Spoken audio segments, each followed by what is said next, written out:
Hello friends, आज हम इस वीडियो में बात करने वाले हैं रितेश पांडे जी के बारे में। जी हाँ फ्रेंड्स, रितेश पांडे जी का आज एक बहुत बेहतरीन सॉन्ग, गजब का सॉन्ग रिलीज हुआ है रिद्धि म्यूजिक वर्ल्ड पर। जी हाँ फ्रेंड्स, रिद्धि म्यूजिक वर्ल्ड पर बहुत बेहतरीन लोकगीत रिलीज हुआ है, जिस सॉन्ग का नाम है आइल बारू नाचे। जी हाँ फ्रेंड्स, आइल बारू नाचे शिल्पी राज और रितेश पांडे जी का आवाज़ है। बहुत बेहतरीन सॉन्ग है।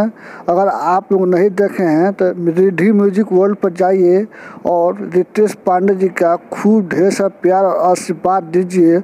और प्लीज़, आप वीडियो देख रहे हैं लेकिन सब्सक्राइब नहीं कर रहे हैं। आप अगर रितेश पांडे जी का फैंस है, ये वीडियो को लाइक कीजिए और मेरे चैनल को सब्सक्राइब कीजिए।